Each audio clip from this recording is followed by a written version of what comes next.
कर रही है, भगवान शंकर की अविरल भक्ति कर रही है। भोला रो रहा है, आंखों से आंसू बह रहा है, कौन संभालेगा। सारे साधन भी अगर हाथ से चले जाते हैं तब शिव रह जाता है, शंकर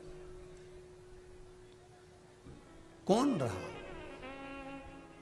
जब सतयुग, त्रेता, द्वापर, कलयुग सब समाप्त हो जाते हैं, पूरी पृथ्वी जल में मग्न हो जाती है, तब भी जब कोई नहीं रहता तब मेरा शिव रहता है। एक बुलबुले के रूप में रहता है, एक बिंदु के रूप में रहता है। हम पहले कथा में कहे, आज फिर कहते हैं, पूरे विश्व की भूमि को, जमीन को खोद कर देख लो, उसमें कंकर रूपी शंकर का शिवलिंग जरूर निकलेगा, ये निश्चित है। पूरी पृथ्वी खोद लो,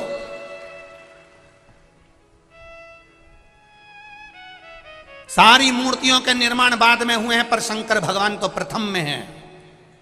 ना जाने कितने सतयुग, ना जाने कितने त्रेता, कितने द्वापर, कितने कलयुग निकल गए, तो भी मेरा शिव है और मेरा ओघड़दानी रहेगा, वो निश्चित है और रहना है उसको। अकाल मृत्यु वो मरे जो काम करे चंडाल का, काल उसका क्या बिगाड़े जो भक्त हो महाकाल। जो शिव का उपासक होता है उसका बाल बांका नहीं हो सकता, शंकर की आराधना करने वाले का बाल बांका नहीं हो सकता। ये निश्चित है कि जन्म मरण परण तीन शिव के हाथ में है। मृत्यु जहां लिखी हुई है वहां तो हम पहुंचेंगे। तुम कहो कि सुअर वाला महाराज किसी की मौत को रोक दे, किसी की मृत्यु को रोक दे, तो मुश्किल है। आपकी मृत्यु, हमारी मृत्यु, ये सब परमात्मा ने जो तारीख, जो पल, जो घड़ी, जो दिन, जो नक्षत्र, जो समय, जो परमात्मा ने लिख दिया, वो निश्चित है कि उस पल, उस घड़ी, उस क्षण में हमारी मृत्यु होगी। जो विधान पर लिखा हुआ है उसे कोई टाल नहीं सका। पर आपका भजन का जब बल बढ़ जाता है, सत्संग का जब बल बढ़ जाता है, आप शंकर का गुणगान जब करने लगते हो, तो जीवन में अगर थोड़ा बहुत दुख भी आता है तो उसको भोलेनाथ, आप शिवजी पे जल चढ़ाते हो तो जैसे चंदन शंकर पर पेले का लगा हुआ होता है तो धुल जाता है, उसी तरह शिवजी पे जैसे जैसे जल चढ़ाते हो हमारे भी पाप धीरे धीरे धुलना प्रारंभ हो जाते हैं। ये निश्चित है। शंकर भगवान पर समर्पित किया गया एक लोटा जल हमारे पूर्व के ना जाने कितने कितने पाप कर्म को धो देता, ना जाने कितने पाप कर्मों को।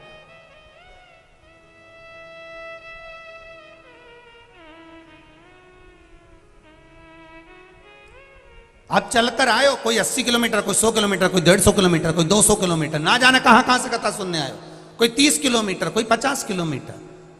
आप जितने कदम चलकर आए हो, जितना जितना आप दूर से आए, बाबा ने सुना है आपका, हृदय चित्त धारण करा है शिव। भोला रो रहा है, शिव ने संभाला, परिवार ने संभाला। परिवार जब कोई नहीं, तब भोला रोज शिव जी के मंदिर जाता, पूजन करता, आराधना करता, गंगा नहाने के लिए सुबह सुबह जाता। तो लोगों ने कहा, ओ भोला तू आंख से अंधा है रे, गंगा नहाने जाता है, बह जाएगा, पांव फिसल जाएगा, मर जाएगा, प्राण छूट जाएंगे तेरे। बोला तू आंख से अंधा है, तुझे दिखता नहीं है। ए भोला तुझे दिखता नहीं है, पांव फिसल जाएगा तेरा, तू मर जाएगा, पानी में गिर जाएगा, गंगा में डूब जाएगा। अब एक शब्द भोला का याद रखना, आप सबसे निवेदन है, इस शब्द को मत भूलना। भोला कह रहा है कि मुझे नहीं दिखता पर मेरे महादेव को तो दिखता है। भोला कह रहा है मुझे नहीं दिखता पर मेरे महादेव को तो दिखता है। एक बात आप लोगों को कही थी अभी रायपुर की कथा में, अंधे व्यक्ति की हड्डी कभी नहीं टूटती गिर के, आंख वाले टूटते फूटते रहते हैं। भगवान ने तुम्हारी इतनी बड़ी बड़ी आंख दी, उसके बाद भी गड्ढे में गिरी जाते हैं, और अंधा व्यक्ति नहीं गिरता। क्यों? अंधे के पास में एक डंडी रहती है, उससे वो टेक टेक कर देख कर संभल कर चलता है। भले आंख नहीं है, पर डंडी से छू छू कर संभल कर चलता है। और जिसको भगवान ने आंख दी वो तो अंधे जैसा अड़भंगा चलता, यहाँ कूद गया वहां कूद गया, चला चला, सीढ़ी पे चढ़ते चढ़ते लुढ़कते। अब भगवान ने इतनी आंखें दी है, सब कुछ दिया है, चलते चलते तुम रोड पे देखना, तुम जाओ तो सही। जब जाओगे इतनी भीड़ जब बाहर निकलती है, कोई इससे टकरा रिया, कोई इससे टकरा रिया है, कहीं इससे टुल्ला मार, कहीं इससे टुल्ला मार। भगवान ने आंख दी फिर काय के लिए दी? थोड़ा बच के चलो ना।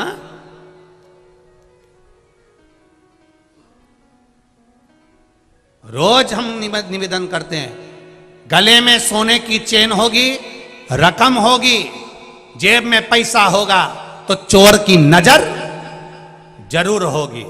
सुंदरता होगी तो लुच्चों की नजर जरूर होगी, और अगर शंकर की भक्ति होगी तो महादेव की नजर जरूर। सुंदरता है तो लुच्चों की नजर होगी, धन होगा तो चोर की नजर होगी, और शिव भीतर समाया है, भक्ति भीतर है, तो महादेव की नजर जरूर होगी। ये निश्चित है। तुम कहां बैठे हो वो शंकर को मालूम है। भोला कह रहा है मेरी आंख नहीं तो क्या हुआ, महादेव तो देख रहा है। मैं नहीं देख सकता तो क्या हुआ, मेरा महादेव तो देख रहा है। आप किसी के साथ बुरा करेंगे, कोई नहीं देख रहा, पर महादेव तो देख रहा है। आप अच्छा करेंगे, कोई आपका यश गुण नहीं गा रहा, सब दूसरे का नाम ले रहा। मेरा तो कोई बोल ही नहीं रहा, मैंने तो इतना खर्चा करा, मैंने तो ऐसा करा, मैं तो जजमान बना, मेरा तो नाम ही नहीं आया, मेरे तो ये नहीं आया। तो अपने को टेंशन नहीं लेना, तुम तो बस तुमने कर दिया, आगे उसने देख लिया। हमें अपना गुणगान नहीं चाहिए, वो देख रहा है। भोला ने कहा मेरा महादेव देख रहा है। रोज गंगा नहाने जाता, गंगा जी में नहाकर वापिस आता, शिव मंदिर जाता, शंकर जी के मंदिर में बैठा था। आज किसी ने कह दिया अपनी काशी में शंकर भगवान का एक बड़ा अनुष्ठान होने वाला है, भगवान शिव की सत्संग होने वाला है, प्रवचन होने वाला है, कोई कथा होने वाली है। उनने सुना और भोला ने मन में विचार कर लिया मैं भी जाऊंगा उस प्रवचन में। रात का समय था, किसी ने कहा इतनी रात को जाएगा, तो भोला बोला हमारी आंख ही नहीं, तो हमें दिन और रात से मतलब ही क्या। सत्संग करने वाला, भजन करने वाला, कीर्तन करने वाला रात और दिन नहीं देखता। हमसे लोग कहते बताओ गुरुजी, श्री शिवाय नमस्तुभ्यम कब नहीं जपना चाहिए? ऐसा कोई समय, जैसे माताएं कहती है हम रजस्वला धर्म में हो जाते हैं तो हम फिर व्रत रखें कि नहीं रखें। तो हमारे यहाँ तो यहाँ तक वर्णन किया गया कि रजस्वला धर्म में भी नारी है। मान लो कोई घर में मर भी गया है, किसी का जन्म भी हो गया है, तो भी शिव महापुराण की कथा कहती है नाम जपने में कोई बुराई नहीं है, भगवान का भजन करने में कोई बुराई नहीं। तो कहा गुरुजी कई लोग तो कहते हैं कि ऐसे समय में भजन नहीं करना चाहिए, नाम नहीं जपना चाहिए। हमने कहा ऐसे समय में अगर निपट गए तो हर पल, हर घड़ी, हर क्षण, ऐसा कोई क्षण ही ना जाए, ऐसा कोई घड़ी ना जाए, ऐसा कोई पल ही ना जाए। जैसे पशुपति व्रत करते हो, तो पशुपति व्रत करते हो तो बीच में रजस्वला धर्म पड़ जाता है। एक आध सोमवार को अगर रजस्वला धर्म पड़ गया तो माताएं क्या करेगी? क्या व्रत तोड़ देगी? नहीं, पूजन नहीं करेगी, पूजन नहीं करेगी, पर नियम वही रहेगा। एक समय फलाहार करना है और शाम के समय भोजन करना है। भले पूजन नहीं करेगी, पर गिनती में नहीं आएगा वो, पर नियम तो वही चलना है ना, नियम का प्ररूप तो वही। हाँ, यदि एकादशी पड़ गई तो एकादशी का नियम लागू हो गया, फिर वो छोड़ दिया। प्रदोष पड़ गई, प्रदोष का नियम चालू हो गया, फिर वो छोड़ दिया। पर गिनती में चल रहे हैं और बीच में अगर रजस्वला धर्म आ गया है तो आप अपने ही नगर में, अपने ही गांव में कोई एकादशी, कोई प्रदोष नहीं है तो उसका स्मरण रहे। आप जपो शिव नाम।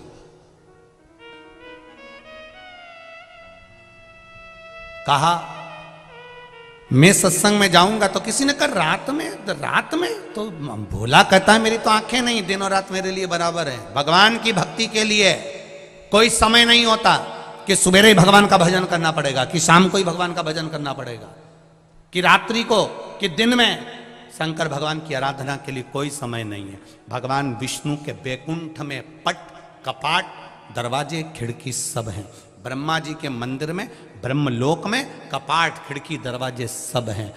इंद्र के मंदिर में, इंद्रलोक में सब कुछ है। ब्रह्मलोक में दरवाजे हैं, बैकुंठ लोक में दरवाजे हैं, पर मेरे कैलाश पर जाकर देखना कोई दरवाजा नहीं है, चारों तरफ से खुला हुआ है, सब जगह से।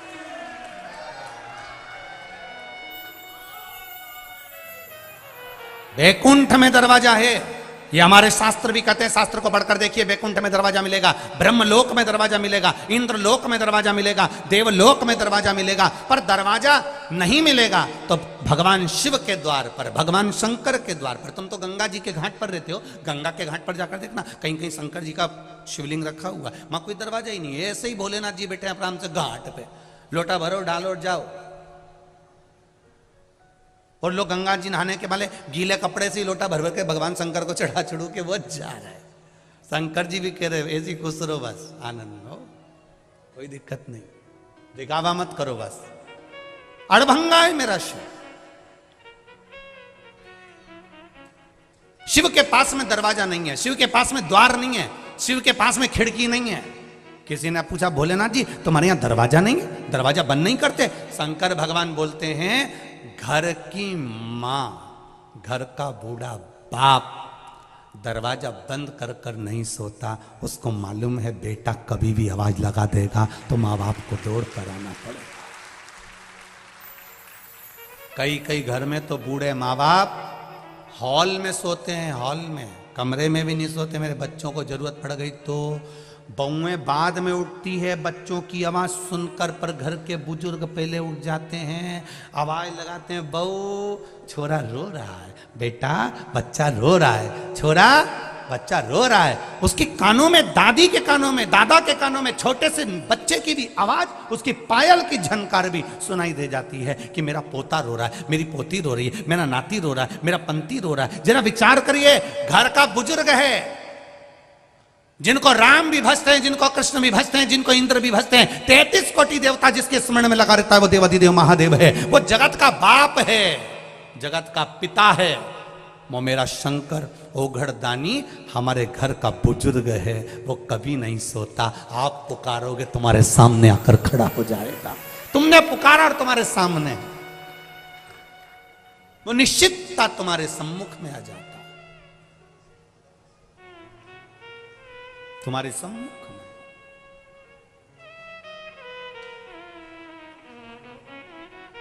शंभु शरणे पड़ी मांगू घड़ी रे घड़ी, दुख काटो दया करी ने दर्शन, उसकी कृपा चाहिए। भोला जा रहा था, रात का समय था, रेलवे ट्रैक पार करना था।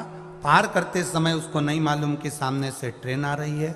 अपनी मस्ती में भजन करता हुआ जा रहा, जनता चिल्ला रही ये मर जाएगा, सामने से ट्रेन आ रही है। ये कोई कथा पुरानी नहीं है, ये कथा इसी कली काल की है, काशी की है।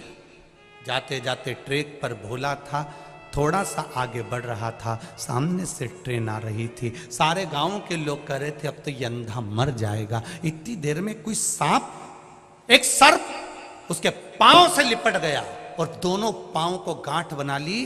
भोला गिर गया, ट्रेन निकल गई। गांव के लोग देखते रह गए। गजब शिव भक्त था, गजब शिव, गजब शंकर की आवाज। ट्रेन गई, सांप भी पांव से लिपटा हुआ वो सर्प भी निकल कर चला गया। सर्प भी चले गए। किस रूप में मेरा महादेव आता है हमको नहीं मालूम पड़ा।